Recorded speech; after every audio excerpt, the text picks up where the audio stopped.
爆発？まさかテロ？何が起きて。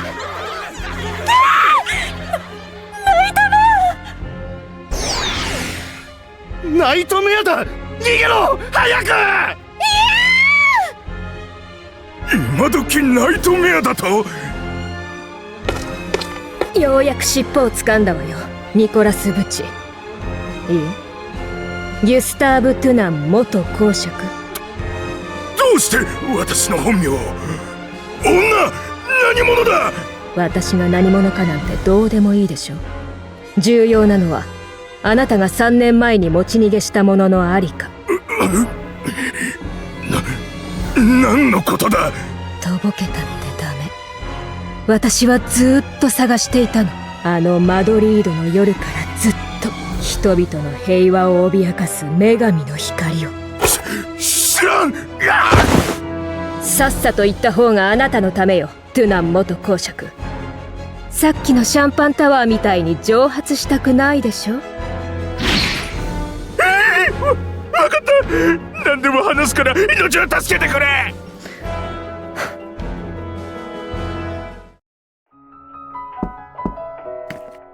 オルドリン、深夜にすまない。何があったんです、おちさま。ミス X から連絡が入った。ミスティから？ではとうとう行方が分かったんですね。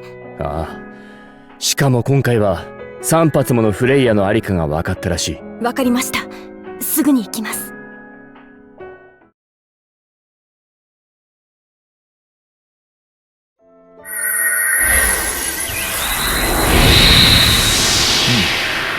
これで大丈夫だ、少年。ありがとうございます。今のでこの子にかかったギアスが解けたのか？どう、ソーマ。実はよくわからなくて。それは相馬にかけられたギアスが自分で認識できるものではないからだろうな。うん。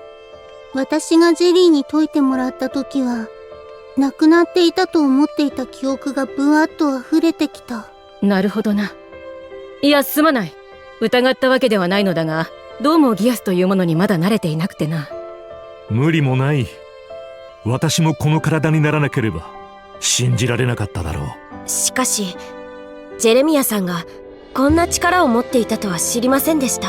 君とはルルーシュ様の下で戦った同志だが、あの時はゆっくり話せる状態ではなかったからな。そうですね。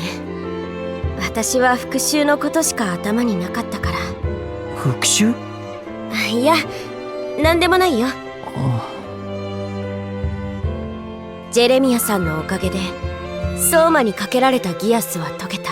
だけど重要なのはこのギアスをかけたパイドパイパーの目的だ。パイドパイパー、かねてよりルルーシュ様が追っているギアス使いですね。ああ、奴の動きには謎が多い。そもそも俺たちが追っていたのは子供をさらうギアスユーザーの噂を聞きつけたからだ。しかし何度追っても奴の尻尾をつかむことができなかった。お二人でさえよほど狡猾な人間のようですな。うん。私たちが奴の居場所を探している間もキルアニア共和国にいたらしい。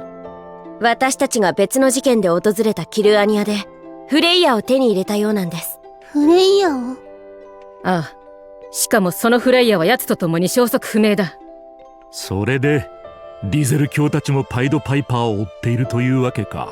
それだけじゃありません。奴はさらった子供に爆弾を埋め込んだ挙句、外科手術によってパイロットとしての操縦能力を強化するバースト手術を行っているんです。バースト手術？子供に爆弾を？ああ、私たちはキルアニアと北海道で2度その手術を受けた子供たちと戦い、その命を救えなかった。パイドパイパーはギアスで子供たちをさらい自らの駒とする。私たちもその情報をつかみ、別ルートで北海道に入って調査を行っていたところ、こいつらと会ったというわけだ。この相馬はバースト手術を施される前に救うことのできた子供の一人なんです。はい。でもまだ連れ去られたままの子たちもいて。パイドパイパーがブリタニアに渡ったという情報を得たんでな。私たちもブリタニアまで追ってきたというわけだ。しかしこれからどうするいえ L2。 パイドパイパーに関する新しい情報はまだ入ってきていない。問題ない。手は打ってある。指定の場所が遠すぎるんだよ、まったく。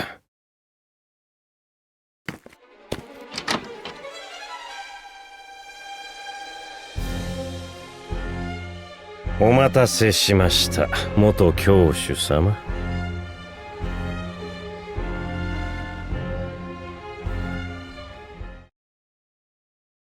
お待たせしました、元教主様。お前はスウェイル・クジャパット。待て。相変わらず反応と判断が早すぎるな、お前は。しかし C2、 あいつはジルクスタンの暗殺部隊を率いていた。俺は元教主様たちに雇われてパイドパイパーの情報を持ってきたんだ。はあ？蛇の道は蛇って言うだろ。そうそう、ヘビ。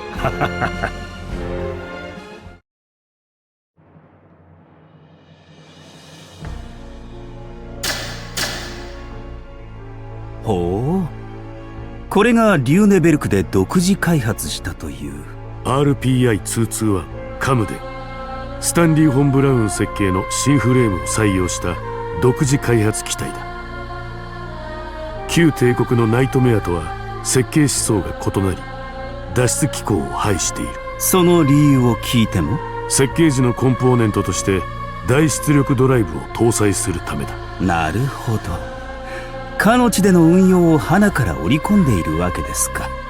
ならかの地以外ならまさに敵なしだ。私の子供たちが使えばね。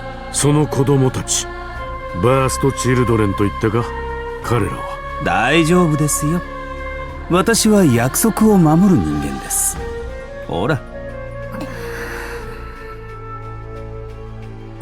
いつの間に。私には瞳の加護がある。そのことを夢お忘れなきよう。まったく、ついて早々頭に穴が開くところだったよ。悪かったって。あなたのことはカレンから聞いていたからついで殺されたらシャレにならん。日頃の行いがたたったな。それよりも奴の足取りはつかめたのか？もちろんですよ、元教主様。昔のつてを使ってね。で、奴はどこに？リューネベルクです。3日ほど前に偽造パスポートを使って入ったようですね。リューネベルク？聞いたことのない国ですね。無理もないよ。戦後にできた国の一つだからね。元ナイト・ブラウンズのノーランド・フォン・リューネベルクが治める国だ。9割方が現在のブリタニア共和国に組み込まれた中で独立した珍しい国だな。ノーランドは先の獅子蛇戦争でもルルーシュ様、シュナイゼル様、どちらの陣営にもつかなかった男です。そういった意味では純粋にシャルルに忠義を尽くしていたのか、それとも別の理由があるのかもな。何それ、含んだ物言いをするじゃない。いや、俺が皇帝の座に就いた時も直接会うことがなかったんだ。表向きの経歴がはっきりしている分読みづらくてな。まあ、あの風体では特にそう思われるかと。風体？どんな格好をしている人なんです？常に仮面をしているんだよ。珍しいだろう。ジェリーもずっと仮面つけてる。ほっとそうであったな。これはあーちゃんに一本取られた。はあ。話がそれてしまったな。しかしリューネベルクか。ここから東だな。航空機を使えば3時間ほどか。お？リューネベルク？どうした？何か引っかかるのか？ええ、リューネベルクって確かキルアニア共和国と親交があったような。確かに。フレイヤを隠し持っていたキルアニアと親交のあるリューネベルクへフレイヤを手にしたパイドパイパーが渡った。繋がってきたな。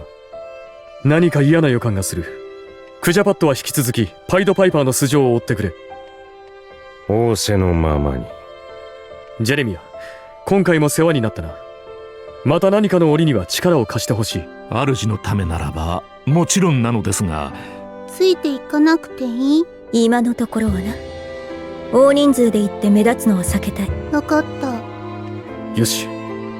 ではリューネベルクへ急ごう。ええ。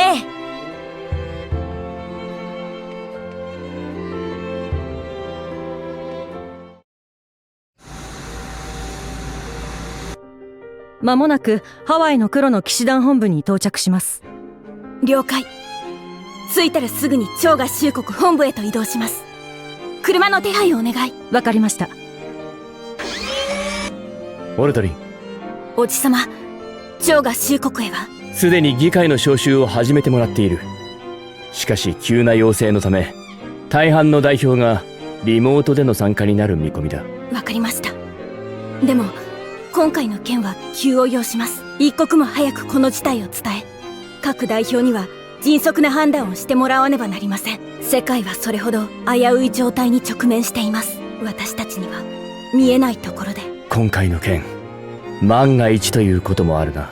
ええ。ですからノネットさんには残ってもらい、グリンダ騎士団総員による出撃準備を進めてもらっています。総出撃か。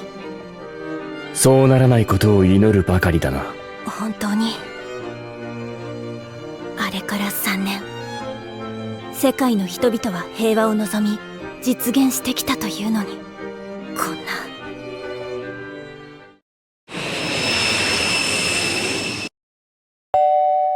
ただいまベルト着用のサインが消えましたが、急な揺れに備え安全のためそのままシートベルトを着用ください。はあ、緊張した。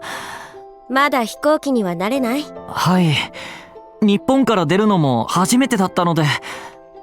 どうしたの？いえ、なんて呼んでいいのかわからなくて。前に教えてくれたペンデュラムっていうのはコードネームか何かですよね。ああ、そうだったね。私の本名はガーフィールド。ガーフィールドと呼んで。ガーフィールドさん。ガーフィールドさんはやっぱりいろんな国に行ったことがあるんですか？そうだね。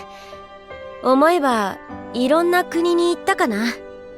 今の世界になる前もいろんな国を見てきたよ。すごい。ガーフィールドさんはどうして今の仕事に？それは。それは？いえ、私の話よりあなたの話を聞かせてほしいな、相馬。でも。ずっと聞きたかったんだ。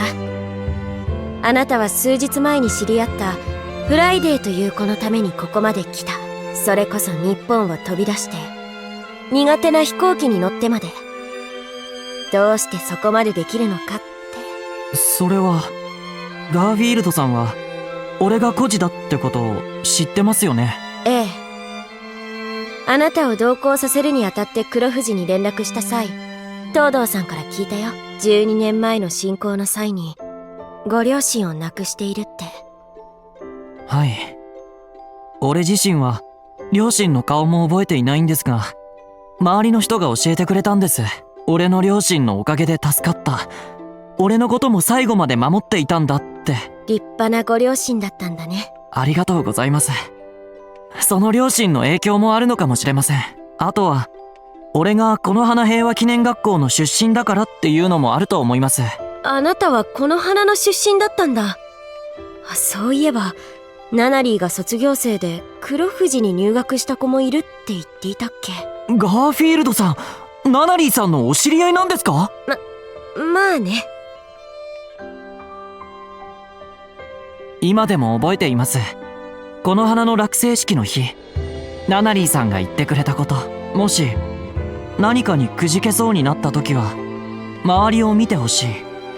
きっと力を貸してくれる人がいるはずだから。そしてもし困っている人がいたなら、今度はみんなが力を貸してあげてほしい。優しさはつながっていくのだからって。ナナリーらしい優しい言葉だね。はい。この花に入った子たちはみんなこの言葉を覚えています。それはあの雪の日、ナナリーさんや黒の騎士団の人たちの優しさを知ったから。だから俺たちも優しさをつないでいこうと思った。この花に入った子はみんな家族を戦争で亡くして、人を信じられなくなった子たちも多かったけど、みんなで家族になろうと思ったんです。楽しい日も悲しい日もみんなで力を合わせました。俺たちの明日を生きるために。そうか。だから相馬はフライデーのことも。はい。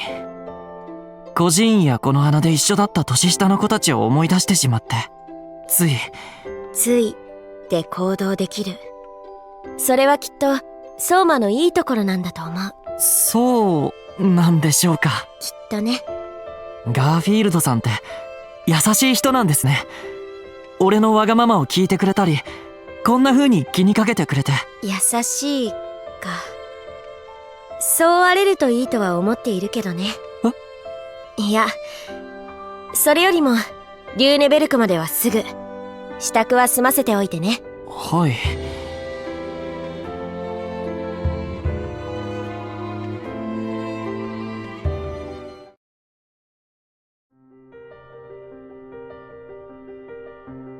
リューネベルクでは引き続き防具製を？はい。先の戦争では多くの方が戦死されました。それにより親を失って孤児になった子も多い。そこでこのリューネベルクでは帝国時代に行われていた防具制を採用し、子供たちが再び温かい家庭を持てるようにしているのです。それは素晴らしいことだと思います。しかし子供たちを引き取ってくれる裕福な家庭は限られているかと。他の子供たちはどのように？そのための私たちジャービス育英会でございます。新しい家族が見つかるまでの間、私たちの下で子供たちを預かっております。そうなのですね。もしよろしければ子供たちが暮らしている様子を視察させていただきたいのですが。いえ、元皇族であられるナナリー様が急にいらっしゃっては子供たちが驚いてしまいます。しかし今の私は皇族ではなく WHA の人間として。それでもです。なんせナナリー様は。私が何か？申し上げにくいのですが、子供たちが驚いてしまいますので、またの機会に。わかりました。なんか感じ悪かったわね、あの人たち。ですね。ナナリーをあしらってる感じで。仕方ありません。おっしゃっていたことは事実でしたから。でも気になるのは子供たちのことです。できれば実情を知りたかったのですが。それってどういう意味？先ほど話にも出ましたが、防具制で新たな家庭に迎えられる子供の数には限りがあります。確かにね。貴族が家族を失った孤児を養子とするのが防具制だけど、養子を迎えられるほどの裕福な貴族は限られているもの。特に貴族制を廃止した今となっては。はい。支援制度が整っていない国の孤児は犯罪に巻き込まれることが非常に多いですから。そっか。このリューネベルクはブリタニア共和国にも入らなかったし、超合衆国にも加盟してないもんな。今回のリューネベルク訪問の目的の一つがこの国の子供たちの実情視察だったのですが、難しそうです。ごめんな、ナナリー。それなのに密着取材なんて頼んじゃって。いえ、私の活動を通して多くの人が恵まれない人々への支援に関心を持ってもらえると嬉しいので、お気になさらないでください。それにミレイさんやリバルさんが一緒にいてくれると楽しいですし。嬉しいこと言ってくれるじゃない。さよこさんも一緒なので心強いですしね。ありがとうございます、ナナリー様。でもここはもともとブリタニアだし、ジルクスタンの時みたいなことはさすがにないでしょう。それもそうですね。さて、今日の撮影も終わったことだし、ホテルに戻って食事にしましょう。明日の対談の打ち合わせもしたいし。賛成。明日はもう一つの目的であるカリス元王子との面会ですからね。よーし、決まり。美味しいものいっぱい食べるわよ。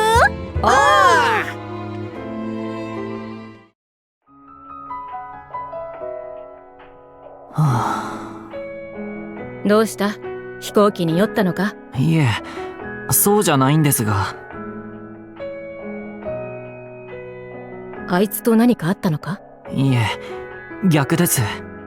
何もなくて。ガーフィールドさんに何を聞いてもはぐらかされている気がするんです。ああ、そういうことか。サファイアさんはガーフィールドさんと仲がいいんですよね。バディを組んでるみたいですし。仲がいいとは少し違う気がするが、長い付き合いではあるな。ならガーフィールドさんのこと教えてもらえませんか？俺もっとガーフィールドさんのこと知りたくて。それは難しいな。どうしてです？俺が部外者だからですか？そうじゃない。あいつは立ち話で話せるほど簡単な人生を歩いてこれなかったんだ。それゆえにあいつがどういう人間かを伝えるのは難しい。でもそれならどうしたら。伝えるのは難しいことだが、お前があいつのことを知るのはそんなに難しいことじゃない。ただゆっくりと接していけばいいんだ。焦らずにな。私が年を重ねているからかな。そういうことだとわかるんだよ。はい。わかったならちゃんとしろ。気を引き締めないと本来の目的を果たせんぞ。はい。俺顔を洗ってきます。やれやれ。私ももっとうまい助言ができるようにならんとな。サファイアさんの言う通りだ。気を引き締めないとフライデンを助けられない。集中だ俺。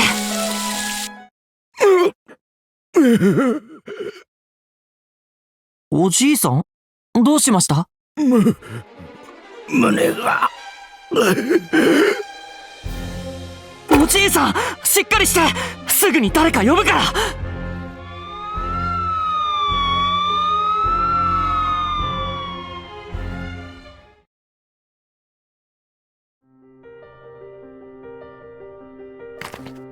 どうだ、相馬のやつは見つかったか？いや、こっちにもいなかった。トイレに行ったはずなんだが。携帯にも出ない。まさかギアスが解除されていなかったとか。そうではなさそうだ。何か分かったのか？ああ、近くのトイレで老人が倒れたらしくてな。付き添って病院に向かった子供がいるそうだ。相馬だ。あの子ならそうする。まったくおせっかいなやつだ。まあやむを得なかったのだろう。行き先が分かってよかった。そうですね。しかし急いでパイドパイパーを探さないといけないというのに。ここは二手に分かれよう。俺と C2 はパイドパイパーの足取りを追う。お前たちは相馬を迎えに行ってやれ。右も左も分からん状態だろうからな。分かった。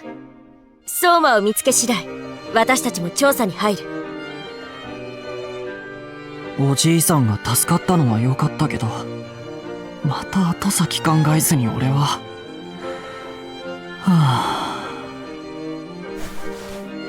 携帯の充電は切れていて、皆さんとは連絡が取れず、空港にもどうやって戻っていいかわからない。サファイアさんに気を引き締めろと言われた矢先にこれだ。こんなことじゃフライデーを助けることなんてできない。フライデー。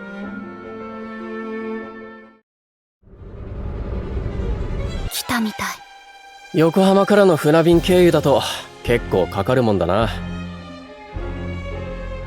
待たせたな。いや、それよりさっさと荷物を。なあ、お前たちは俺たちが運んできたものが何か知ってるのか？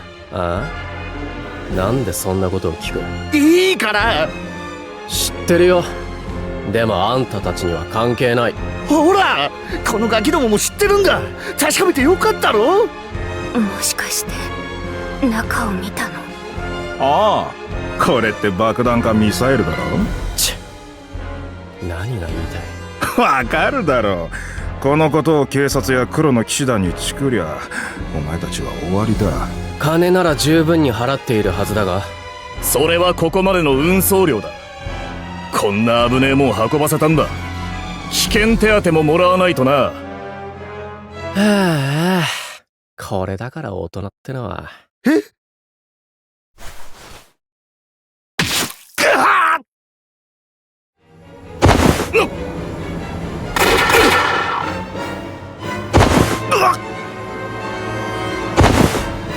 だから大人は嫌いなんだ。ああ、派手にやりやがって。なんてガキどもだ。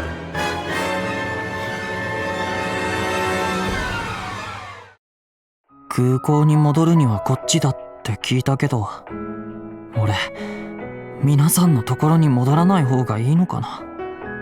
また迷惑を。何やってんだてめえ。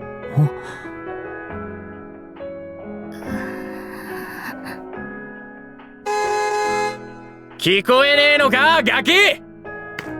おい、どけって言ってるんだよ。聞いてんのか。ごめんなさい。ああ、通行の邪魔になってたんですよね。この子は俺がすぐに連れて行きますから。連れならちゃんと面倒見やがれ。こっちは急いでるんだからよ。歩ける？じゃあ行こう。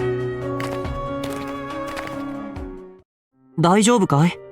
どうして車道なんかに？あそこにいたら誰か引いてくれるかと思って。引く？まさか自殺しようと？なんてバカな真似を。バカ？何も知らないくせに。ああ、何も知らないよ、君のことはね。でもせっかくの命を自分でなくそうってのがバカな行為だってことは知ってる。だから俺にできることがあるなら教えてくれ。俺が君の力になる。何それ、ナンパ？私に一目惚れ？違うよ、俺はただ。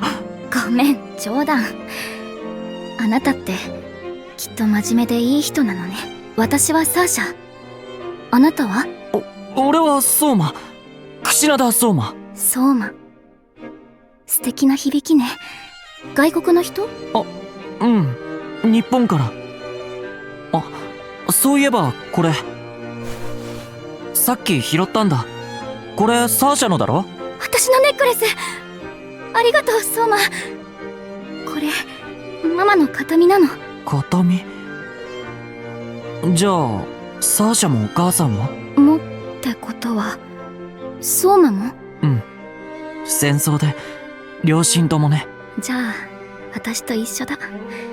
多いね、私たちみたいな子。大きな戦争だったからね。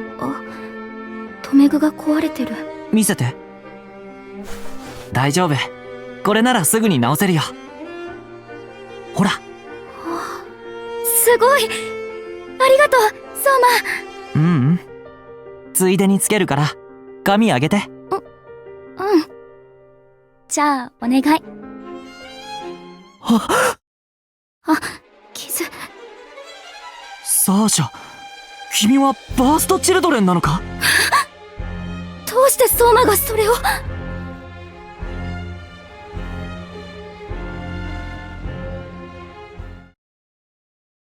倒れたおじいさんに付き添ってくれていた子ですか？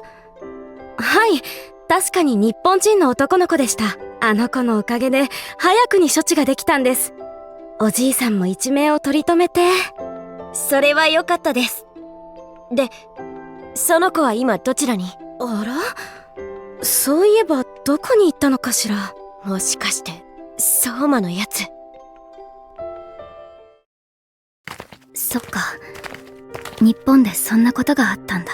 うん、俺は運よく助けてもらえたんだけど。友達が連れ去られたままなんだね、パイドパイパーに。パイドパイパー？やっぱりサーシャもあいつに？うん、何年か前にね。両親が戦争で死んじゃった後に入った施設であったの。その後のことはあまり覚えていないけど、気がついた時にはバースト手術を受けた後だった。そのバースト手術のことは？知ってる。ナイトメアの操縦が上手くなることも、桜大刀を使った爆弾が入れられているってことも。そこまで？うん、実はね、私には同じように手術を受けた弟がいたの。その弟だけでも助けたくて私なりに調べていたから。でもジョン、弟もパイドパイパーにキルアニアって国に連れて行かれて。キルアニア。ああ、私たちはキルアニアと北海道で2度その手術を受けた子供たちと戦い、その命を救えなかった。戻ってこなかった。多分死んだんだと思う。パイドパイパーに連れて行かれたバーストチルドレンで戻ってきた子は一人もいないから。そんな。きっと私も同じように人を殺すために使われて死ぬ。わかった。俺と一緒に逃げよう。俺を助けてくれた人たちならきっと君のことも助けてくれるはずだから。ありがとう、相馬。でもそれは無理。お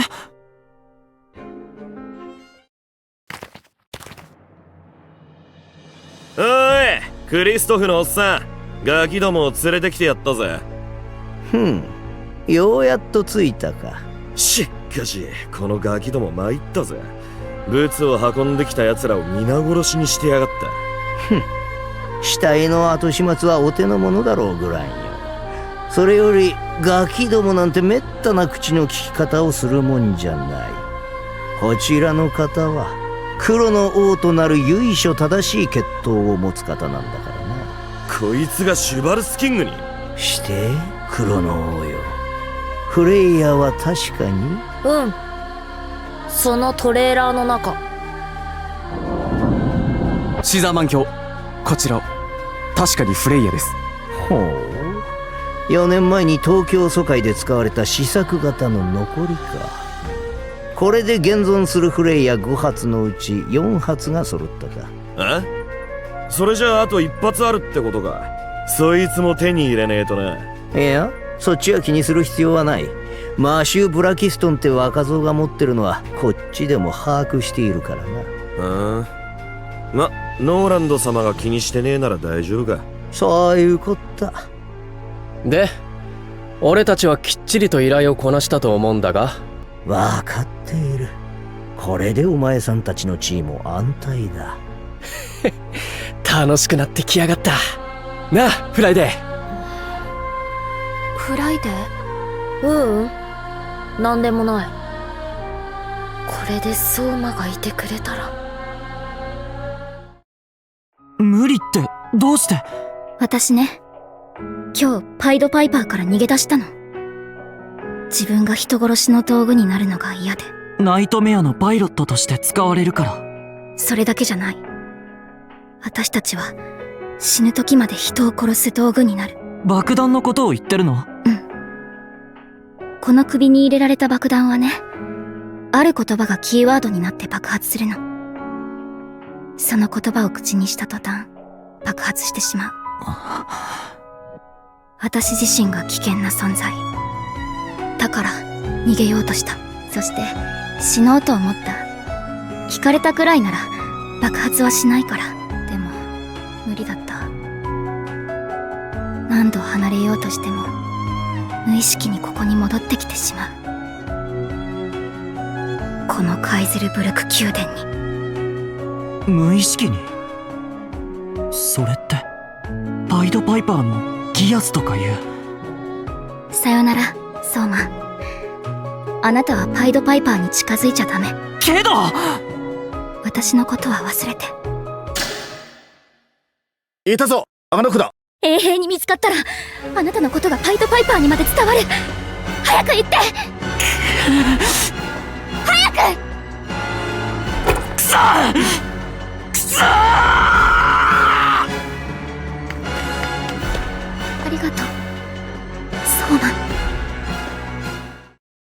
宮殿から抜け出した子を保護しました。今は他の子たちと一緒にいます。ありがとう、助かりました。それでは失礼します。まったく無駄なことをする。バーストチルドレンが私から逃れることなどできないというのに。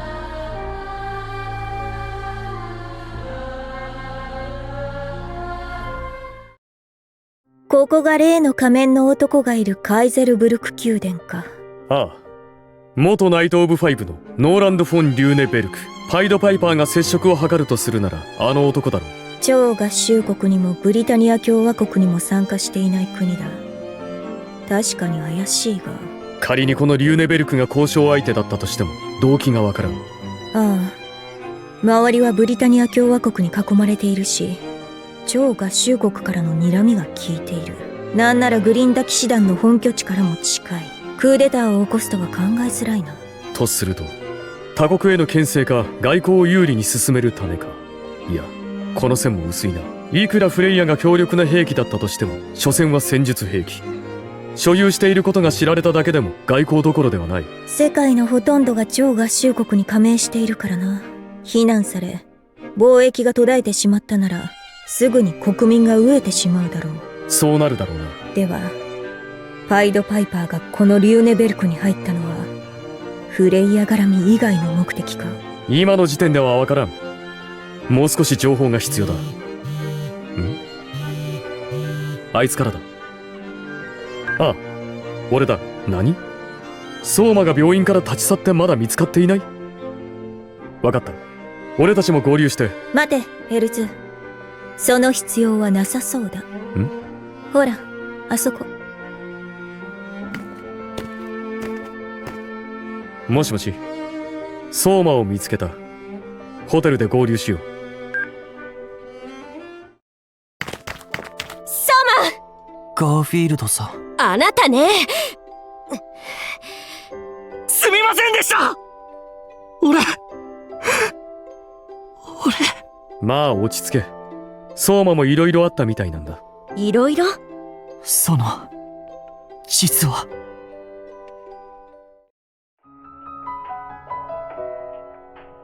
バーストチルドレンのサーシャか。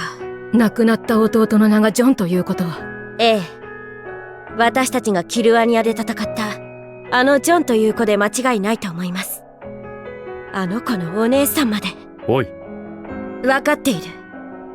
今は先に進むことが優先だ。相馬のおかげで重要なことが2つ分かった。一つはパイドパイパーがあのカイゼルブルク宮殿にいることが確定したことだな。ええ。私たちの最優先目的はパイドパイパーの確保。この情報は非常にありがたい。それにもう一つ。バーストチルドレンのキーワードか。はい。バースト手術で埋め込まれた爆弾は本人がキーワードを口にすることで爆発する。このキーワードというのはおそらく助けてだな。ジョンが最後に口にした言葉がそれ。まず間違いない。子供たちの生きたいという気持ちを利用するとはな。つくづく悪趣味な人間だ。パイドパイパーへの怒りはあるが、ここは冷静に判断していこう。この情報があれば爆発を防ぐ方法はいくつか考えられる。それにバースト手術を受けた子たちを保護できればその脅威を取り去ることができるかもしれない。それってバーストチルドレンじゃなくすことができるってことですか？ああ、黒の騎士団には人体にも科学にも精通したラクシャータがいる。彼女なら可能だろう。でもサーシャたちにはギアスっていうのが。それもすでにジェレミアには連絡している。明朝すぐに立ってくれるそうだ。お前の時のようにギアスを解除してもらうためにな。それなら。ああ、子供たちは助けられる。はい。パイドパイパーを捕らえ子供たちを救う。私たちの目的を果たす手立ては見えてきた。しかしカイゼルブルク宮殿は小さいながらも一国の王の住まう場所。おいそれと踏み込むわけにはいくまい。その通りだ。証拠もなく踏み込めば国際問題になる。そもそも私たちにはその権限がない。仮にノーランド・フォン・リューネベルクがパイドパイパーのような犯罪者と取引するのであれば、その罪を問うのは超合衆国や黒の騎士団だ。だけど超合衆国も黒の騎士団も証拠がなければ動くことはできない。だから私たちがその証拠をつかむ。まあそうなるな。権限がないならないなりのやり方をするまでだ。よし、早速明日からの行動をまとめよう。これでフライデーもサーシャも助けられる。俺は何をすれば。相馬。はい。あなたは貴重な情報を手に入れてくれた。もう十分。部屋に戻ってゆっくり休んで。でもいいから、あとは私たちに任せればいい。わかりました。おやすみなさい。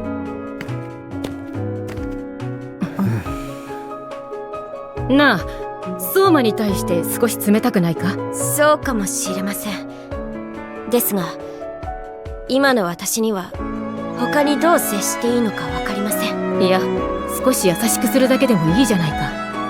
今回の情報も相馬のおかげだとお前も。はい。でもそれは運が良かったからです。偶然老人を助け、その先で偶然サーシャと出会った。全ては偶然で運が良かったからです。だがその偶然は相馬の優しさが手繰り寄せたことでもあるな。ええ。だから相馬の優しさを否定なんてしない。このままの相馬であってほしいと願う。だからこそ私はパイドパイパーやバーストチルドレンに近づいてほしくないと思っている。お前なりの優しさだな。だが一方で相馬の意志も無下にはしたくないってことか。俺たちがそうであったように。ええ。私は我を通すことを悪いことだとは思わない。その責任を自らが持つのであれば。つまりお前の中でも二律背反の思いがあるから今のような態度しか取れんというわけか。実にお前らしいな。それが私という人間だからね。なら仕方ない。その分は私がフォローしよう。これでもバディだからな。頼りにしてます。フライデーやサーシャを助けられるんだ。俺もできることを何か。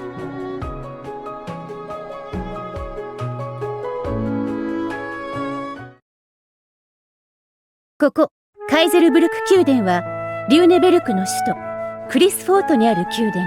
国王であるノーランド・フォン・リューネベルク王の主要住居としても知られています。この宮殿の歴史は長く、リューネベルクとして独立するよりもずっと前、神聖ブリタニア帝国の初期に建造され、長らく歴代の領主に使用されてきました。現在はかつて第108王子とされたカリス・アル・ブリタニア様も身を寄せられております。今回の取材ではカリス様と WHA 顧問のナナリー様がこのカイゼルブルク宮殿で面会されるにあたり、特別な許可をいただいて私たち取材班も同行を許されました。大変貴重なこの機会、皆様にしっかりとお届けしたいと思います。はい、カット。メイク直し入ります。これでこのブロックの導入はバッチリ。じゃああとはナナリーたちの到着を待つだけね。時間的にはちょうどだね。もうすぐ来られるんじゃないか。お、噂をすれば。おはようございます。皆さん、今日もよろしくお願いします。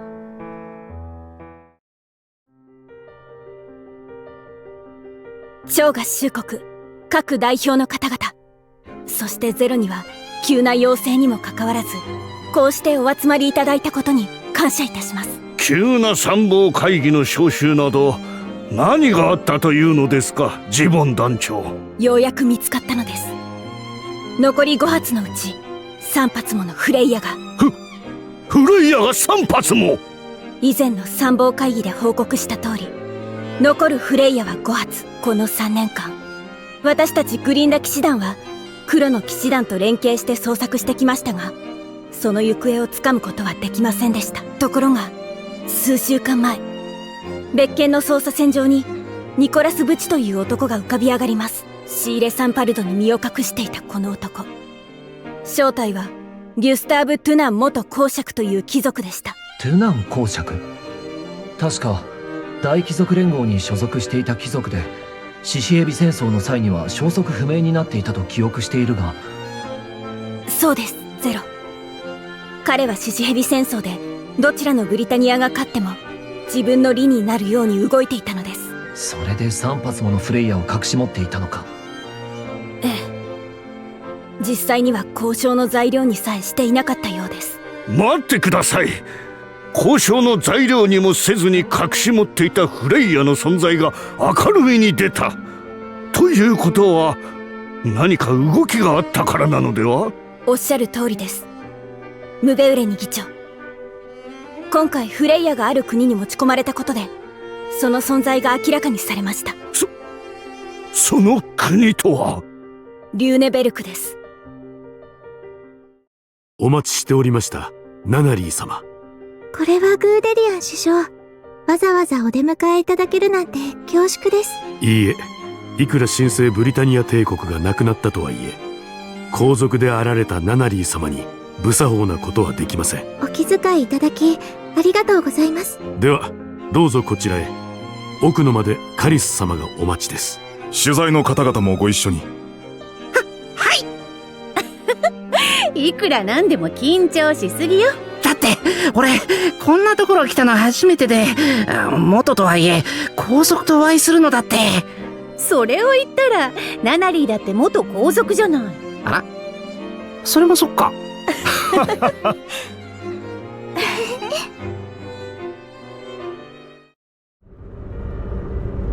お前たちのナイトミアトレーラーか。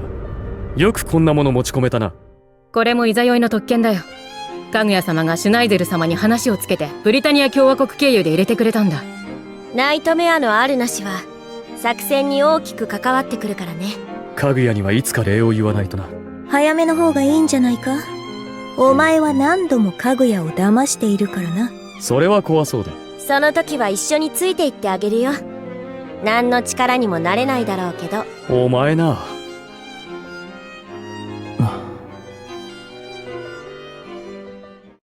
以上がリューネベルクへフレイヤが渡った経緯と証拠をまとめた資料です。これだけの確たる証拠が揃っているなら、間違いなくリューネベルクはフレイヤを所持している。リューネベルクがフレイヤを？信じられない。しかしトゥナンの自白も得ています。ノーランド・フォン・リューネベルクに引き渡したと。そんな！リューネベルクはどうしてそんな？理由まではまだ分かりません。ですが非常に危険な状態にあると言えます。フレイヤの威力そのものも危険ですが、それ以上にフレイヤを所持しようとする行為そのものが危険です。手に入れるということは使う目的があるということか。その通り。まさか戦争を起こす気じゃないだろうな。ムベーレニ議長、早急にリューネベルクへの対応を協議しましょう。賛成だ。リューネベルクがすでにフレイヤを所持している以上、これ以降は迅速な対応が必要となってくるはずだ。分かった。これよりリューネベルクへの対応について話し合いを進めさせてもらう。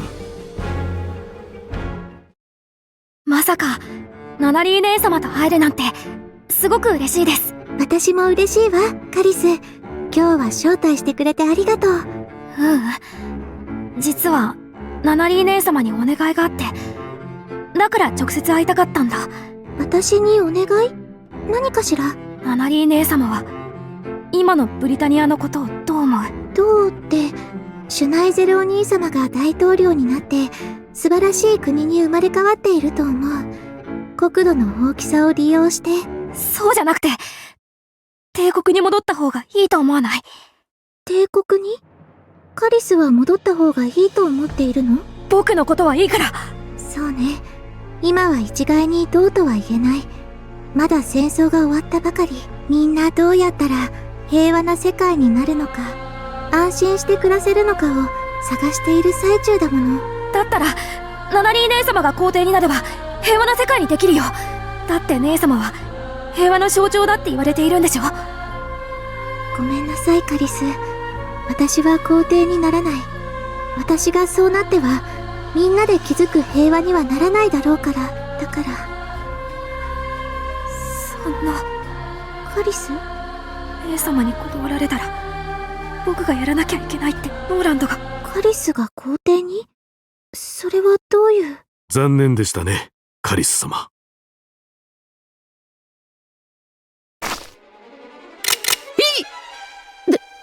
どういうこと？ナナリー様に断られた以上、カリス様が皇帝に即位していただかなくては。そのためにもナナリー様たちには人質になってもらいます。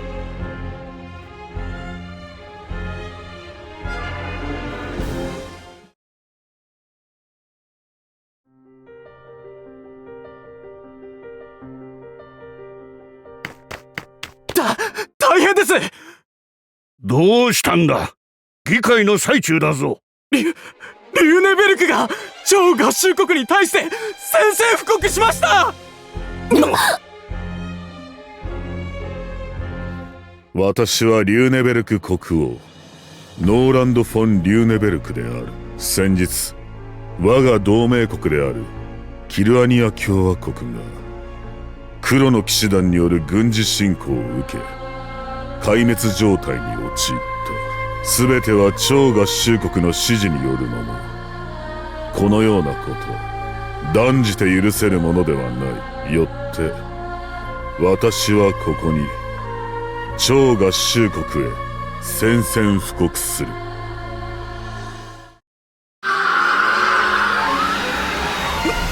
なんだナイトメア。どうしてこんなところに？こちらはリューネベルク軍である。このカードフェルの町は私たちが占拠する。繰り返す。このカードフェルは我がリューネベルク軍が占拠する。リューネベルクが宣戦布告？一体どういうつもりなのでしょう。宣戦布告といっても周りは超合衆国に加盟する我がブリタニア共和国に囲まれているのに。これはもしかすると。失礼します、大統領。何があった？カートフェルです。カートフェルがリューネベルク軍によって占拠されました。カードフェルか。カードフェルはリューネベルクから西にある町。その先には超合衆国本部のあるハワイがある。これって。ああ、超合衆国に向かって進軍するつもりだな。シュネ、すぐに黒の騎士団へ連絡するんだ。わかりました。リューネベルクが超合衆国に宣戦布告。こんなことに何の意味が。国力も軍事力も雲泥の差。リューネベルクに勝てる要素などありはしない。しかし実際に軍事行動を始めたとなると何かしらの交渉を有利に進めるため。いや、その線も薄いと思える。どうも意図が読めない。何を考えている？ノーランド・フォン・リューネベルク。宣戦布告か。まさかとは思っていたが。このリューネベルク超合衆国への宣戦布告、確かに可能性として考えなかったわけじゃない。しかしリューネベルクにとっては悪手中の悪手。しかもこのタイミングでは俺たちにとっても。超合衆国に宣戦布告？何を考えているんだノーランド様は。これって超合衆国と戦争になるってこと？ノーランド様に確かめないと。そうだ、宮殿へ行こう。作戦は中止。一度ここから離れよう。中止？どうしてです？早くフライデーやサーシャを。落ち着け相馬。この状態では宮殿に向かっても市民が殺到している。無関係な人間を巻き込むわけにはいかないだろう。はい、そうですね。リューネベルク軍がカートフェルを占拠だと？ノーランドは本当に戦争を始めたのか？ムベウレニ機長、すぐに黒の騎士団の出動を要請してください。今ならすぐに取り返せる。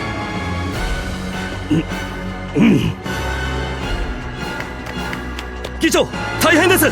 今度は何だ？先ほどの映像を見た WHA から顧問であるナナリー様がリューネベルクへ訪問されているとの連絡が。ナナリー様が？これでは人質を取られているようなものではないか。ナナリー、確かにナナリーからリューネベルク訪問の件は聞かされていた。末帝にあたるカリス元王子から招待を受けたのだと。リューネベルクに身を寄せているカリスからの招待であればこのタイミングは偶然ではないだろう。何らかの目的でナナリーが必要だった。仮にその目的が人質なのであればすぐにその身に危険が及ぶ可能性は低い。しかし襲撃を受けているカートフェルは。ムベウレニ議長、今はカートフェルへの派遣を急ぐべきだ。住民たちは今も危険にさらされている。そんなことは分かっている。しかし相手はフレイヤを持っているんだぞ。それにナナリー様のことだって。そうだ、各国代表の皆さんにも意見を聞かないと。キルアニアの時と同じじゃないか。ゼロ。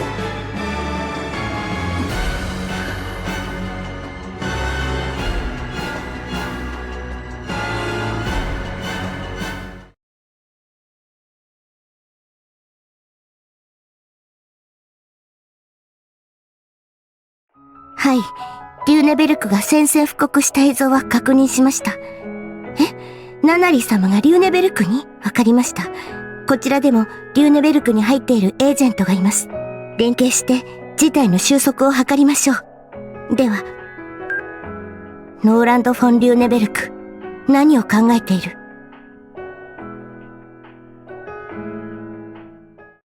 ブリタニア共和国は我々の敵だ。住民は排除しろとのノーランド様の命。一人残らず殺せ。そんな、同じブリタニア人だぞ。助けて！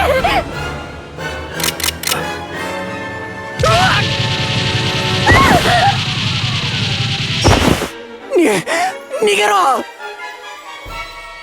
ナイトメアから逃げられると思うなよ。敵機？そんなのどこにも。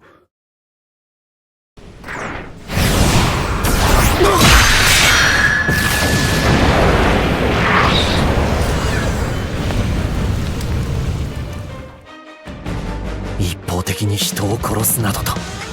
黒の騎士団のナイトメアか。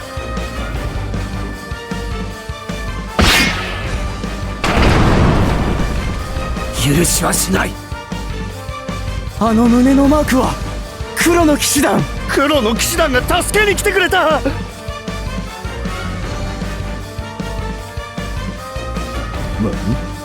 カートフェルに入った部隊が全滅しただと？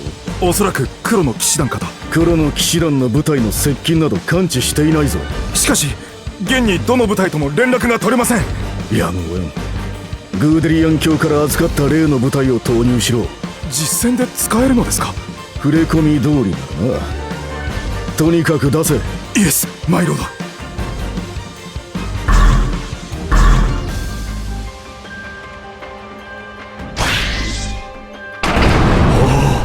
ゼロが街を。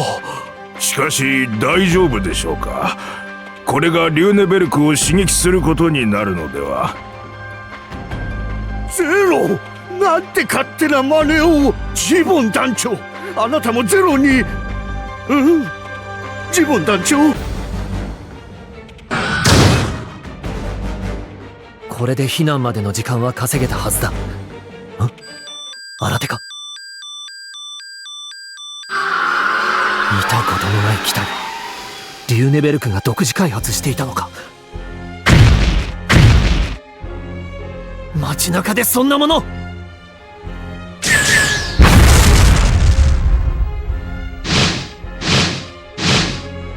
爆発を煙幕代わりに近づいたのか。それにしても早い。カリスを避けた。この距離でなら。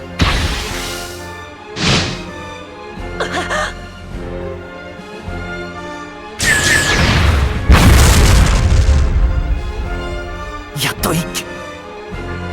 しかしなんだ今の違和感は。バリスを至近距離で避けられるほどの手だれのパイロットのはず。それなのにフェイントには簡単に引っかかった。早い。気を抜くとやられる。このままでは。これより治安維持活動に入る。ハイグレイ。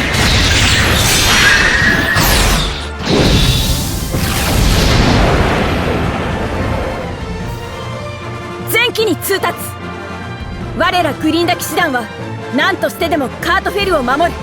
私に続け。イエス、マイロード。ジボン団長、どうして？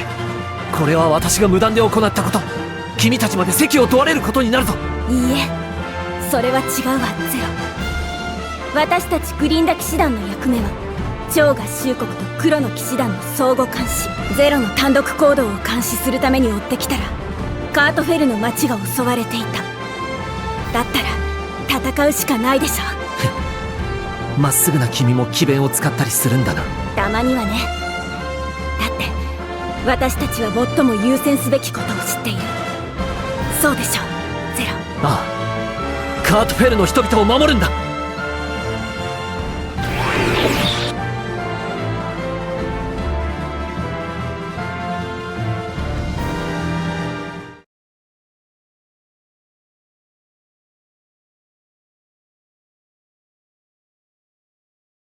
そうだ。リューネベルクとの国境に近い町の住民は避難させるんだ。急いでくれ。はい。シュナイゼル様、カートフェルの戦況が変わりました。おそらくもう心配ないかと。黒の騎士団が？いえ、黒の騎士団で出動したのはゼロのみです。相手がリューネベルクということで二の足を踏んだのか。この判断の鈍さは何とも危ういね。代わりにグリンダ騎士団がカートフェルの守りに入ってくれたそうです。彼ら？確かにそれなら心配はいらないな。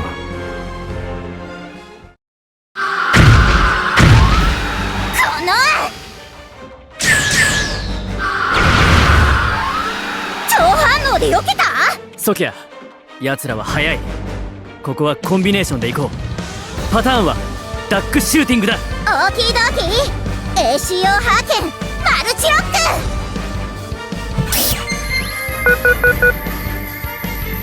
いけ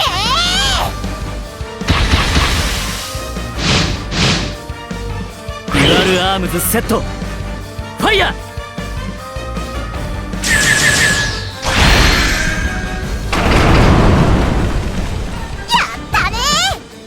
こっちは片付きましたが。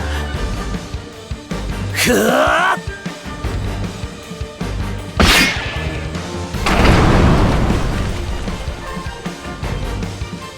ゼロの方も終わったみたい。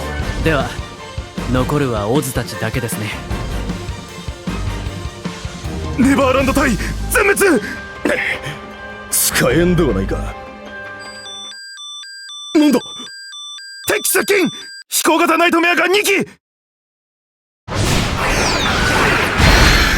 ドラシルドライブダイレクトコネクション。ハイブレールチャリオットザ・ハドロンランチャー発射準備。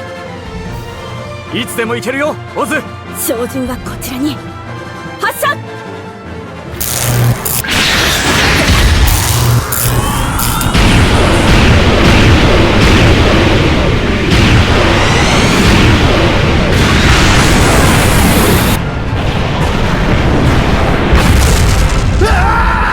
この砲撃をナイトメアが。こちらはグリンダ騎士団団長オルドリン・ジボン。即刻戦闘を中止せよ。グリンダ騎士団。繰り返す。即刻戦闘を中止せよ。さもなくば切る。ゼロ、オズたちが敵の指揮官を抑えたそうです。了解だ。これでひとまずは大丈夫だろう。協力に感謝する。いえ、僕たちもゼロと同じ考えでしたので。しかし変な相手だったね。強いはずなのに戦いに慣れてないというか。君たちもそう思うか？まるで子供みたいな。子供？ええ。キルアニアで戦ったウォードのパイロットが戦闘後に自爆したんだ。二人とも倒したナイトメアから離れろ。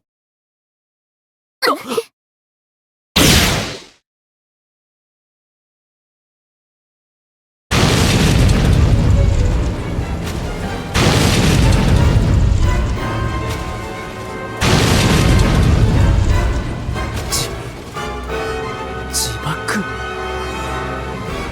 これがあの時言っていたリューネベルクがパイドパイパーと繋がっているのか。かぐやから通信。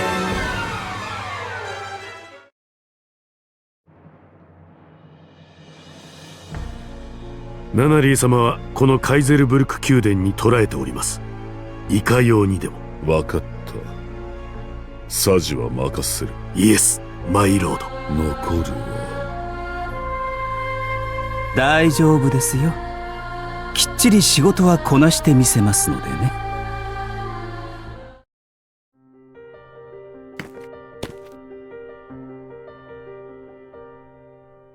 リューネベルク軍がブリタニア共和国との国境に位置するカートフェルへと侵攻しましたが、グリンダ騎士団によって制圧された模様です。この侵攻はノーランド・フォン・リューネベルクの宣戦布告直後に行われたもので、宣戦布告だけではなく実際に戦闘を仕掛けるとはな。これでリューネベルクは後戻りできなくなった。やはりここはパイドパイパーが持ち去ったフレイヤを手に入れたからと考えるべきか。いや、フレイヤだけでは超合衆国を敵に回すことはできない。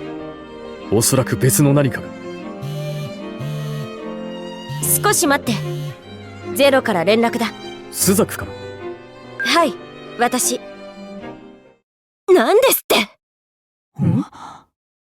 ナナリーがカイゼルブルク宮殿に。ナナリーが？ナナリーさん